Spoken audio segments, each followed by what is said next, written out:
ഗബ്രിയൻകാരനായ ശിമയോൻ അലക്സാണ്ടറും റോപ്പോസും ആ വയലിൽ നിന്ന് പണി കഴിഞ്ഞ് കയറി വരും. കറുത്തവർഗ്ഗക്കാരനാണ്.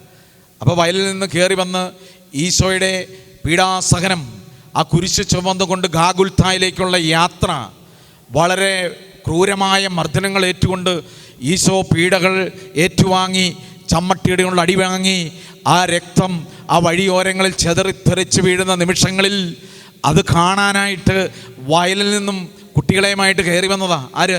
ശിമയോൻ, കുഞ്ഞുങ്ങളുമായിട്ട്. അപ്പോൾ അവിടെ നിന്ന് പടയാളി എന്നെ കാണിക്കുക. പടയാളികളിൽ ഒരുവൻ ഈശോ ഇങ്ങനെ കുരിശ് ചുമന്ന് മലമുകളിൽ എത്തത്തില്ലെന്ന് ഓർത്തുകൊണ്ട് ആ ശിമയോൻ്റെ താടിക്കിട്ടല്ല പെടലിക്കിട്ടൊരു തട്ടം വെച്ച് കൊടുത്തു. ഒരു തട്ടം പോയി കുരിശ് താങ്ങണമെന്ന് പറഞ്ഞു. അങ്ങനെ മനസ്സില്ലാ മനസ്സോടെ ഈ കുരിശൊന്ന് താങ്ങി. ആ കുരിശ് താങ്ങിയിട്ട് ആ കുരിശ് തോളയിലിട്ട് ശിമയോനും എടുത്ത് തോളിലിട്ട് വെച്ചിട്ട് ആ മുമ്പിൽ കുരിശ് ചുമക്കുന്ന ഈശോയെ നോക്കിയപ്പോൾ ആ തകർക്കപ്പെട്ട കണ്ണുകളും മുഖങ്ങളും പല്ലുകളെല്ലാം മുഖമെല്ലാം വിരൂപമാക്കപ്പെട്ട ഈശോയുടെ മുഖം ഒറ്റ നോട്ടം നോക്കിയപ്പോഴേ അവൻ്റെ മനസ്സ് തകർന്നു. പിന്നെ പൂർണ്ണ മനസ്സോടെ ഇത് ചുമന്നുകൊണ്ട് പോവുകയാണ്.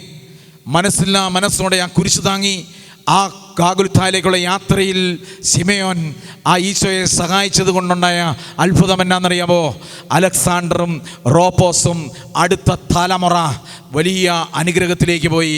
അലക്സാണ്ടറും റോപ്പോസും വിശുദ്ധരായിട്ട് മരിച്ചു. അപ്പം നമ്മൾ ഈ കിട്ടുന്ന വിഷമങ്ങളും വേദനകളൊക്കെ എന്നാണിക്കണം?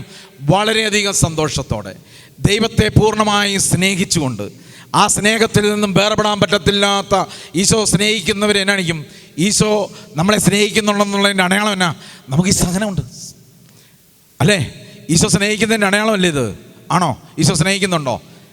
ഇത് വേണേൽ ഈ കുരിശ് വേണേൽ നമുക്കിവിടെ താത്തു വെക്കാം. ഇവിടെ വേണേൽ താത്തു വെക്കാം. താത്തു വെച്ച് കഴിഞ്ഞാൽ നമുക്ക് ആ സ്നേഹം അനുഭവിക്കാൻ പറ്റുമോ? പറ്റത്തില്ല. അവിടെ പ്രിയരെ, ആ സ്നേഹത്തിൻ്റെ ആഴം മനസ്സിലാക്കാനായിട്ട് നമ്മൾ ഈ സഹനങ്ങളിലൂടെ, അല്ലെങ്കിൽ ഈ വേദനകളിലൂടെ നമ്മൾ മനസ്സിലാക്കണം.